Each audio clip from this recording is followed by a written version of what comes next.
and welcome to God's Favorite Sinners. I am Justin Hodak 12 times, and my co-host... Lauren Trotter. Okay. And we're here with Quincy Whorf this week. Hi. Hi, everybody. So Justin and I were talking this morning, and what we decided we're going to do is every week we're going to kind of do a check-in if we have something to talk about, and kind of bring up what happens with our walk and what that looks like on a regular basis, not just from our past, but also from our present. So, Justin, how was your week? You start. My week was interesting. What happened? God. I learned how to not light my life on fire. Oh, yeah. Good one. Well, not It's about time. Yeah. It's so great that we have Quincy here. She's actually one of my spiritual advisors in this world. And, I highly recommend her. She does have her own coaching business. I do recommend her 5-star review. Yep. Quincy Whorf, keeping me out of prison since 2016. No, it was interesting, right? I'm actually learning, to not, burn the kitchen down just because I don't want to make something to eat that night, And something had happened, within my life that, I was just, it was in a work setting where I had to, take a beat. And, I was really scared to have to, send this email, and I had to call, Quincy to help me, write it in professionally. And, I had to call Lauren to can I put an emergency call into God, please? Right. And she's like, I don't know. It's always some angel put you on hold. Right. So, but no, it was good. I had every single kind of fear that I thought was like a doomsday scenario going through my head. Mm-hmm. And, it all worked out exactly the way that it was supposed to. And finally, when I get right, when I got right with it and just, the anxiety of, oh my God, what am I going to write? And oh my God, reading it 100 times is to write it and then send it. And then when I push the send button and checking my email every 5 minutes, it's actually none of that happened, right? I knew because I took the time to give it, some space and some breath, and by the time I did send it, I ended up just putting my phone down, and I was just like, you know what, it's gonna come when it's gonna come. And of course, the doomsday scenario that I played in my head, none of it was true, right? It was just basically, as my friend likes to call it, mental masturbation. Yes. And it gets exhausting, right? And it's just that mental masturbation. You do it often. I do like to mentally masturbate. I need to go to a program for that.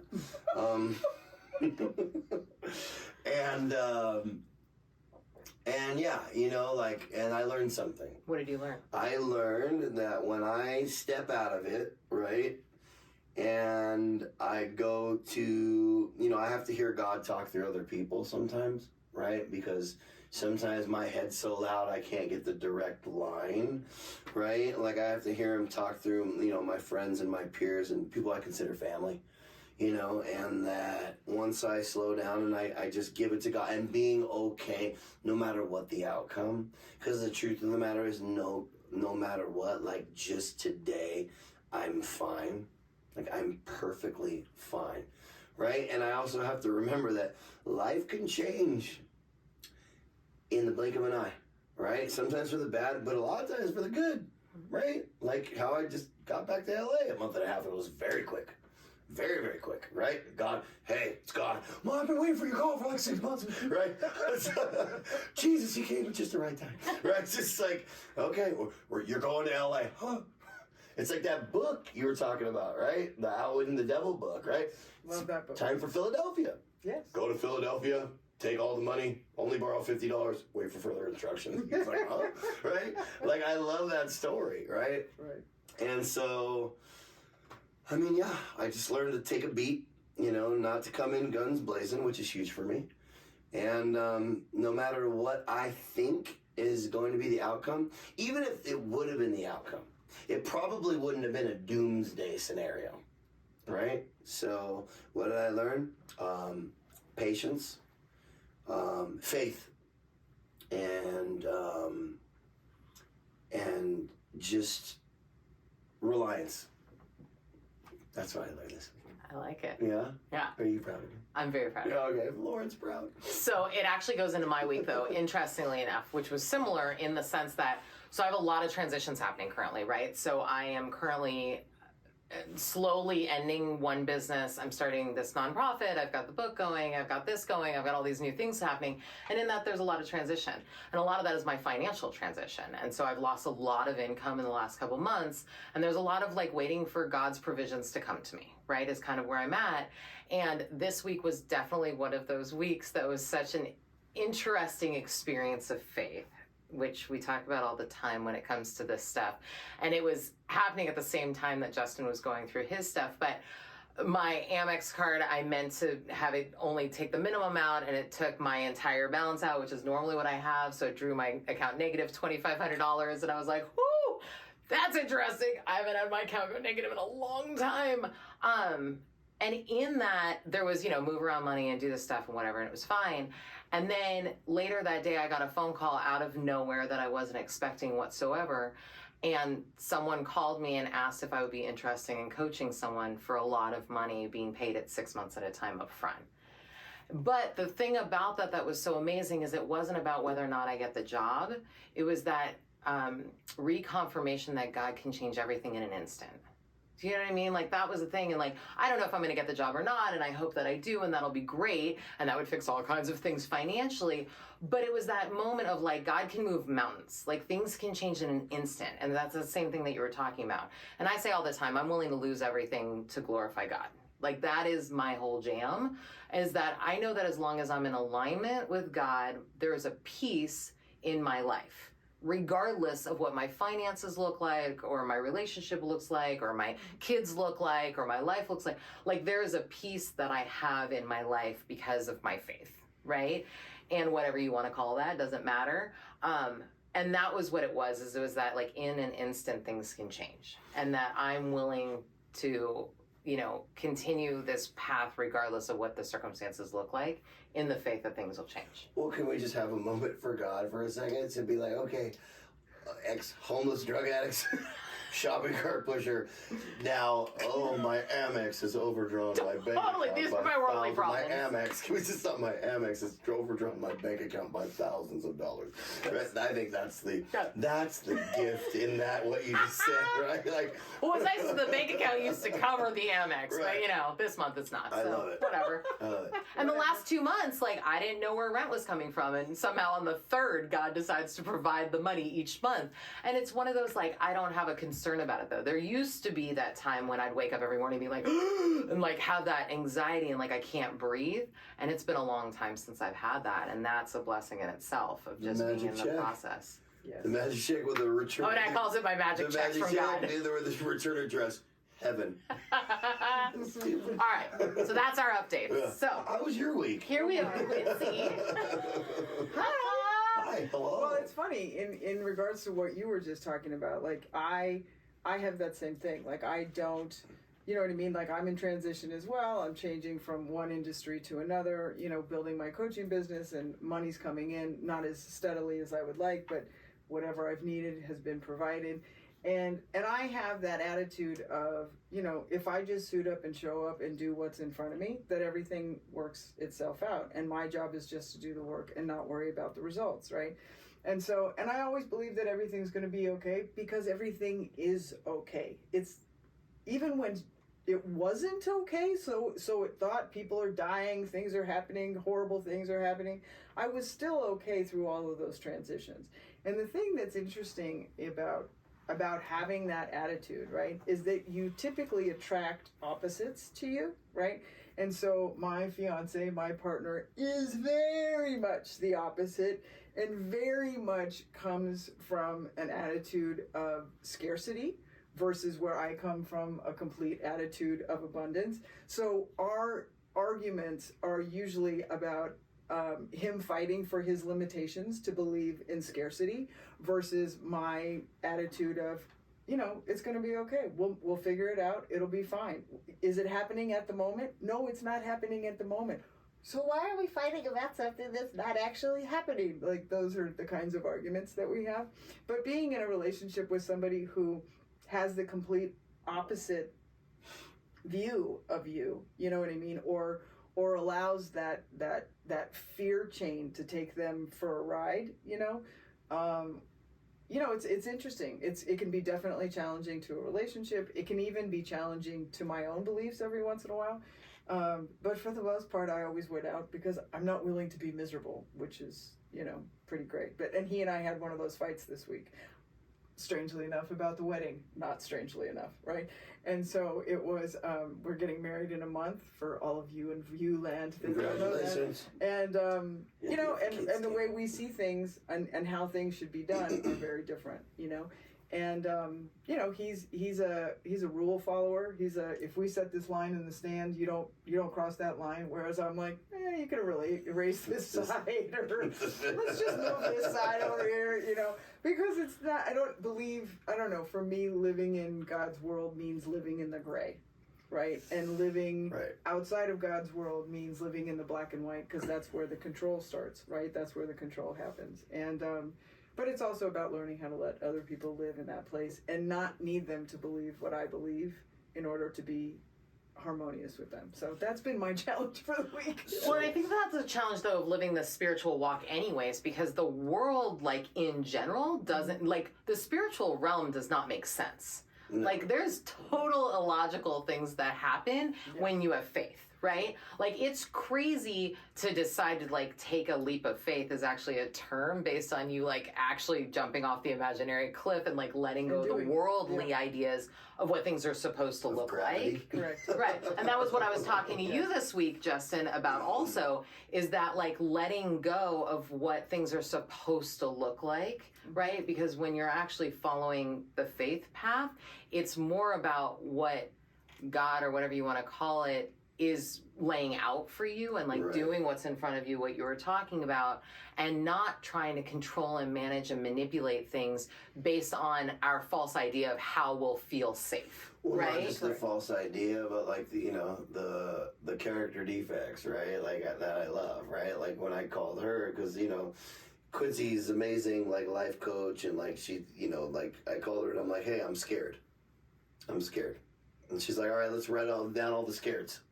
So we wrote down all the scareds, remember? The scareds, yes. And what the scareds really came from was, a false idea of my ego and my vanity. Shocking. Shocking. I'm I have so shocked. I have a big ego and a very pain. and I was like, yeah, just like I don't wanna, right? Like, but really that's what it comes down to, because at the end of the day, I'm always gonna be taken care of. Mm-hmm. No matter what. Like I have not, missed a meal in a long time. I've never not had a place to sleep. Like my needs are always met. My wants, I can want a lot, right? But my needs. Right, but when you get into fear, you start playing God instead of trusting God. Okay. And that was the flip that happened this week, right? Exactly. Which was, you called me, you were scared, and you wanted to start doing all your I'm playing God scenarios, which you did, right? Like, and I've watched you burn it down countless times. I can't really count that high, but world. Right, exactly. I've been there for quite a few as well. But this was the first time, and I remember saying to you, like, if you really believe in God, you have to trust that if you honor what's right for you, the rest of it will unfold the way it's supposed to, right? And that's exactly what happened, And you also go to the extreme of, well, I'm not getting what I want, so screw it, I'm getting rid of all of it. And it's like, whoa, there's some babies in that bathwater that you don't want to throw out right away, And you did. You flipped it around, right? And you ended up getting what you wanted and then some, right? Which was the point of the whole exercise, really, which was to learn how to go from this extreme to just being right here. So I want to go back to, like, what this, like, original, like, you're seeking, right? Unless you have something you want to comment on that. No. What I was actually going to do is probably the same thing you were. I was going to go back to, okay, so we've gotten to where we're kind of at now, so let's get into how you got there. Right, well, because you have one of the most interesting lines, like, I've ever heard somebody say, right? When you, like, about, like, you asked your dad who God was when you were a kid, and he said he was, and that was the end of that. That was the end of it. And I think that's hilarious, right? I can see him, right? Like, I see him, I'm like, that sounds like my old man, being right? the good alcoholic atheist that he was. And so, interesting, like, growing up in, like, a dynamic like that, like, what was your like, did you ever feel like, but there was more that, you know, maybe like, because, I mean, we are what we grow up in for a certain amount of years until we go, oh my God, there's a whole world out here, right? You know what I mean? So what was your turning point to when you started believing, and what was your journey into seeking of your God, of your understanding? Well, I mean, I can remember being a little kid, right? And like, we had a huge pool, and we had pool chairs, right? And my sister and I, we loved to go out, and we grew up in the valley. It was 500 degrees in the summertime at night. So like we would go and we would lay on the pool chairs, and we would just stare at the stars and wait for shooting stars, right? And for me, like, even though I didn't grow up in a religious home, I didn't grow up with parents who believed in God. My mother grew up Southern Baptist, and so she had her own ideas about, you know, the church and all of that kind of stuff, which was hers. And, you know, you do grow up with the ideas of your parents, and if the ideas of your parents are negative, it takes years to shed that stuff, you know. And so I grew up believing that people who believed in God, or who went to church or believed in religion, were idiots. Like, that was what was said to me in my childhood, right? But I can remember laying on pool chairs and staring at the sky and watching shooting stars, and knowing that there was something else going on. Like, there was something bigger here. I didn't have a name for it. I didn't have an understanding for it, but I knew that there was something bigger. But it didn't really go much further than that, because if you don't entertain those ideas in children, they don't explore them, right? And it wasn't explored. Like, my dad taught me that shooting stars were, you know, like luck. They were lucky, you know what I mean? And if you saw one, you were supposed to make a wish. But I mean, that was the extent of it, right? Or that, you know, he would talk to me about stars. But, you know, and it wasn't until years later, when I ran into some old man down in Orange County and got into a debate about whether or not there was a God. And he literally drove me to the beach, right? Some strange old man who smoked like 800 cigarettes in 4 minutes, and, you know, drove me to the beach, and he sat on the beach with me, and he said, you know, if you can make the waves stop coming in, I'll pray to you. And I was like, I'm gonna figure this out. Like, nothing would make me happier than to have this crusty, cranky old man praying to me. Like, that would make me happy, you know? And you know, moon. You're right. And being as arrogant as I was as a kid, which I believe kids are pretty arrogant, because on one hand they're open-minded, but on the other hand they think they know everything, right? But I thought I could figure out a way to make the wave stop coming in. And it took a long time for me to surrender to the idea of what that meant, of what the waves coming in every day, you know, all day long, you know, whether I was thinking about them or not, whether I was watching them or not, like, there was something happening all day long without my permission, right? And that was really my first real understanding of what it looked like to have a power greater than me, right? And so for, you know, so my whole life, the beach has been my favorite place, because that's where my God started. You know, that's where my understanding of a power greater than me started. And, you know, and it's just grown from there. And the truth is that the more pain I get in, the bigger I need my God to be, and the harder I'm willing to seek, right? When I'm not in a lot of pain, I'm like, me and God, we're good. My God, he's good. He's right size, perfect, right? Then all of a sudden the wheels fall off, and I'm like, I need a bigger car. You know what I mean? And it's like, now all of a sudden I got to get down and figure out what's getting in the way of me believing in a bigger God.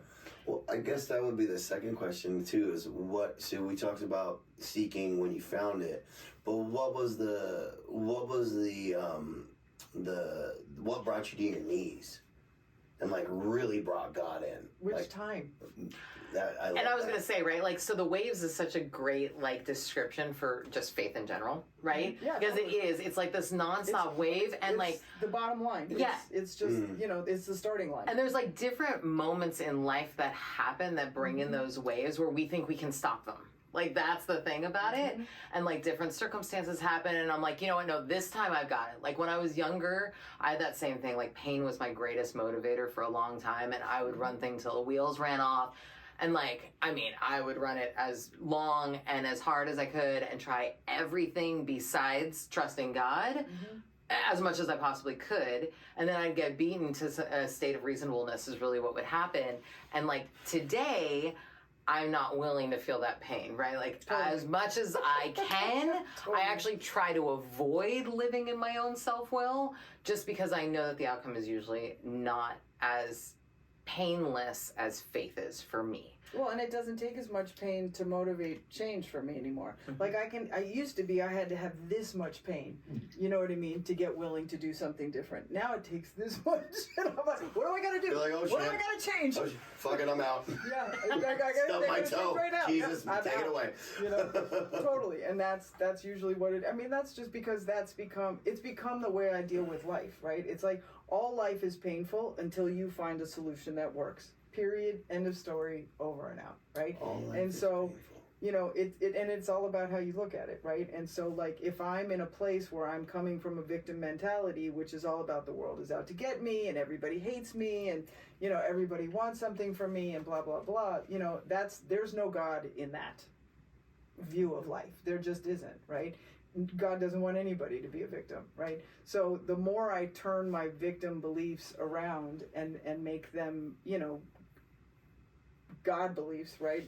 Universe beliefs. Is this really what the universe wants for me? Is this really what, you know, my higher power is trying to teach me? What is it trying to, I said to somebody today, I said, you know, everything in life comes down to a choice or a lesson, right? And so, and when I look at life that way, that's what God is for me. It's either a choice I've made or a lesson I have to learn, period. And that's okay. So funny. I would say the only way people change is through a leveling or a reckoning. There's that too. There's that way of doing it as well. Well, and those are the people that aren't as skilled at using something bigger than them to help solve their problem. Is really all that is. It doesn't mean that they're better than or worse than.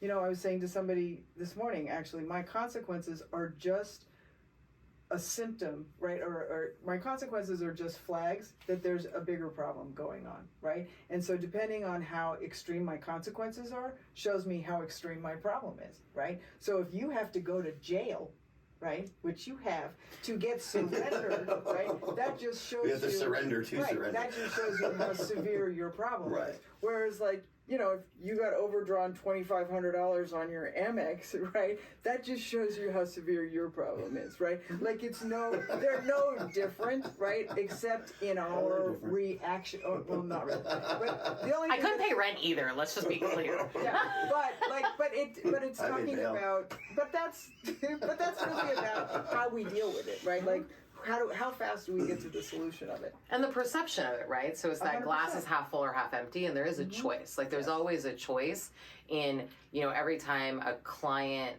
is removed from me currently from this other work that I do, I can look at it as a blessing and that it's freeing me up to do this other work that I'm being called to do. Or I can look at it as like, oh my gosh, everyone's, you know, leaving me and my finances and da-da. And it can be all dramatic and terrible. And that's that victim mentality. Totally. And for me, it's like taking every single thing as a blessing. Whether it's good or bad, each thing. That's like the saying, rejection is God's protection, right? Mm-hmm. Like, most people think when they get rejected by somebody, whether it's a date or a job or a parent or a child, whoever it is, that it means there's something wrong with them, right? And the truth is that is the victim mentality. The victim mentality is, I'm not good enough, they don't love me, right? Taking it personal. When the truth is that if somebody rejects me from their life, it has nothing to do with me. Nothing. Not a thing, right? It has everything to do with who they are and where they're on their path. Journey. And it's not about me. But if I want to make it about me and use it as evidence or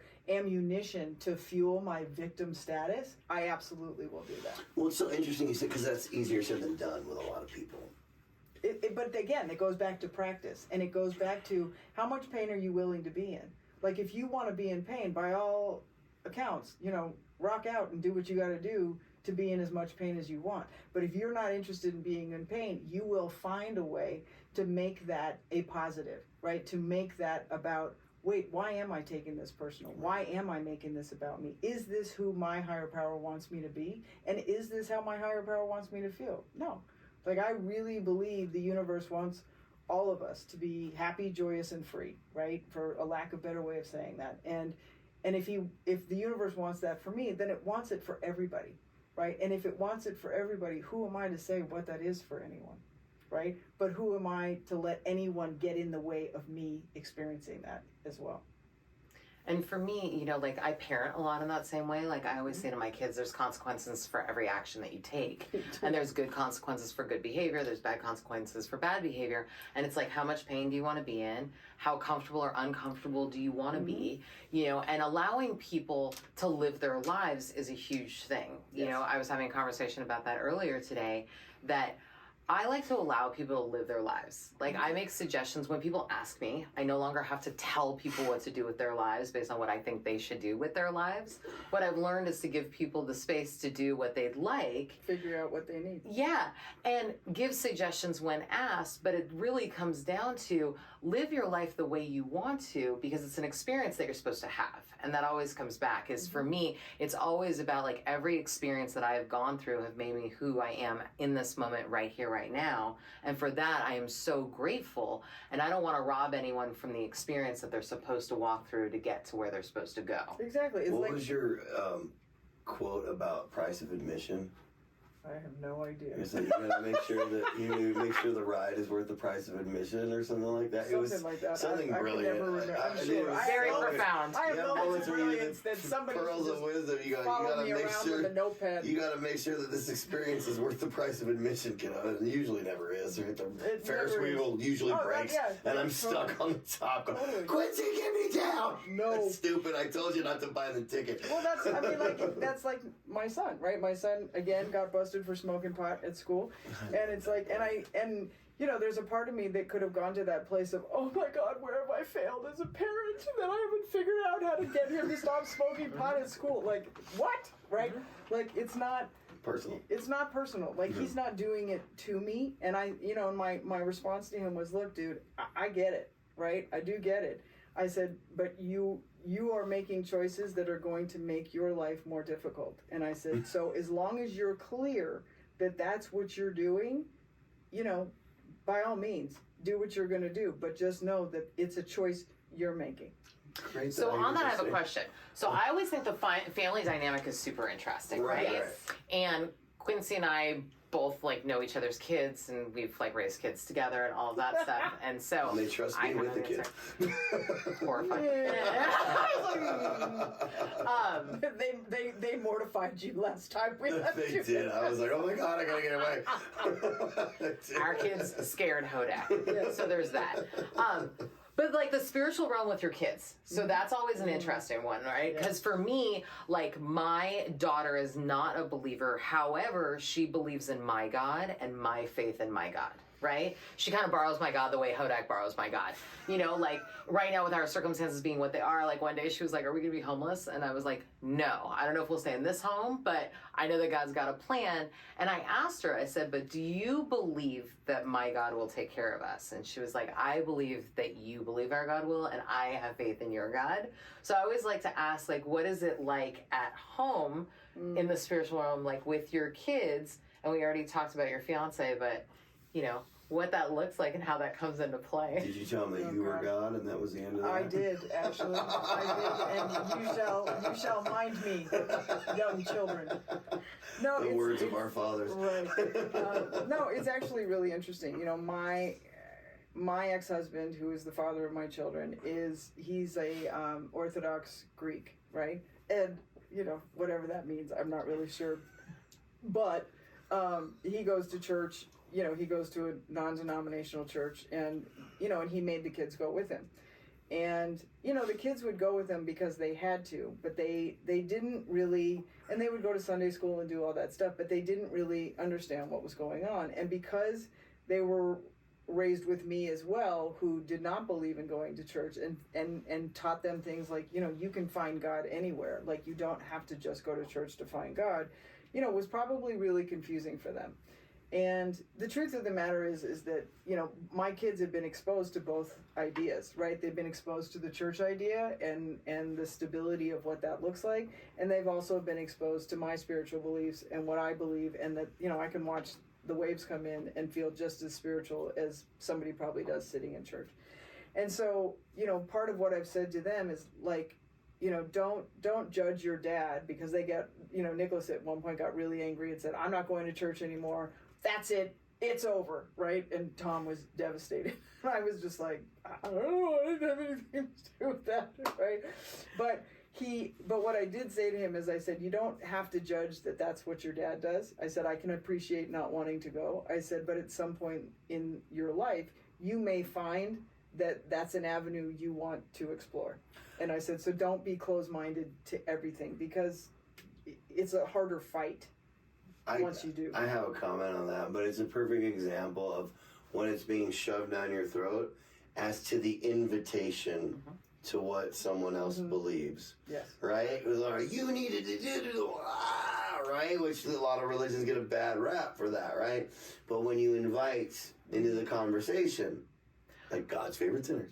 Right. Right? And like for me, right, so I'm a Christian, and this is one of my big conversations all the time, right? Is that I never want to be someone who imposes my faith on someone, because what that actually does is leaves a bad taste in their mouth, and that's why people don't want to be Christians. You know, for me, it's all about leading by example, right? It's about me being loving and kind and supportive and being an example of like what my faith has done for me, but not push it on anyone. And that was like the big basis of us even doing this podcast, is that, you know, I am a Christian and you're not a Christian, you know, and having different people from different lines and different faiths on here so we can collectively just have conversations. Because I've always said, those people who stand on corners, you know, screaming like, you're going to hell if you don't believe in Jesus. I'm like, yo, why don't you calm that down? Maybe some people would love Jesus a lot more if you like yelling at them. With the bullhorn? Yeah, just because for me in particular, being raised in a Catholic family and like have had the experience of having it pushed on me, and, you know, then having the experience of it being something that I was led to through people being examples to me, and like being open and willing to it through a course of circumstances and all that, it's allowed me to like live my faith in a way that people know that I'm a Christian. Obviously, I talk about it when asked, but it's not something that I ever lead with or shove down anyone's throat, because at the end of the day, that is not helping anybody, right? Well, and it's also. I mean, this is going to get a little controversial. Oh, please! But it's also sure, really nobody's business. Do you know what I mean? Like, it's kind of like, you know, back before Facebook, you know, when the Queen was born, when I was born, you know, we respected our own privacy, right? And one of the things about privacy was that, you know, what we believed in, right? What, you know, political party we voted for, you know, how we thought about certain things was not up for public discussion, you know, and not because of shame, but because of privacy. And I think that that's really gotten lost in the last decade, especially with this new generation of kids, right? Where it's like everybody thinks that, you know, we have to all share our opinions all the time. I don't need to know we don't have to have the same opinion. We don't have to vote the same way. We don't have to believe in the same God, and we can still be friends. We can still even be lovers. I mean, we're not going to be. I'm taken, but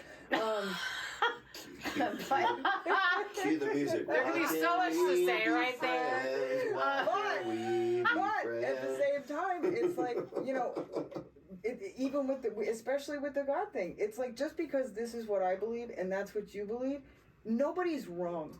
And I think that that's my biggest part of my spiritual seeking journey, is not needing anybody to believe what I believe, right? Not needing everybody to know how right I am, right? Because the only person I'm right for is me at the moment, and that could change. And Totally. It will, right? Yeah. And so even politically, it's the same way, right? So it's like, you know, this needing to definitively decide what side of what line you stand on has become so toxic in our culture that it's made it impossible for people to feel comfortable with believing and being who they are and standing for what they believe in without judgment and persecution on so many different levels at this point. And that's my big thing, is I will never debate religion or politics. Well, that was what they used to say. Grandma used to say, that's a great way to fuck up dinner. Right? Start that. So many things. And that was the point of this podcast also, though, was like, because that's what we wanted, that was our big conversation, is that we didn't want anyone having to come in here and defend themselves or justify themselves or feel like they have to debate it. Like, we wanted something that was all inclusive for people to just come here and have conversations about what their path has been like and what that's looked like. So. Because here's the thing, at the end of the day, if it makes you a better person and it makes you better maneuvering through the world, I'm all fucking for it. Mm-hmm. I don't care what you believe. Right. And if you go to bed at night comfortable. Make me believe it. Yeah, exactly. That's all. It's it. It's that simple. Right. It's that simple. Everybody deserves their space here. 100%. And nobody's wrong. I mean, you know, I often talk about how, like, however somebody gets to peace, however somebody gets to God, whatever the path is, nobody's wrong. Nobody's wrong. There's no wrong way to do stuff. Yet we spend so much time making other people wrong to justify our own positions. And it's like, it's an unnecessary conversation. It's an unnecessary evil that is 100% based in ego. That was on you. Even though she said it's on ego, it doesn't mean that I do that. I just want to be very clear. I don't do that. I think of the ego in your face just pops up automatically. My big head. Like, but it is. I mean, we all have an ego. Everybody has an ego, but it's the ego that is actually, right, edging God out and needing to be right versus needing to be harmonious. And that's the whole point. and that's really what it comes down to, you know. So with that, I think this has been awesome. Is that your wrap right there? I think it is. Is it really? Yeah, I'm feeling like it. You feel like that's the wrap? I think it was good. I thank you so much for having me. Oh my God, it was our pleasure. Always good to talk This to has my been friends. amazing. Yeah. Thank you for joining us. Thank you for joining us. That was like a perfect, just nip it in the bud, straight to the point. Like we didn't even need like 2 hours to elaborate on this. That's what I love about you. But we probably could have. Yeah. Anyways, thank you for joining us for joining God's Favorite Favorite Sinners. and we will be with you next week. Bye. Bye.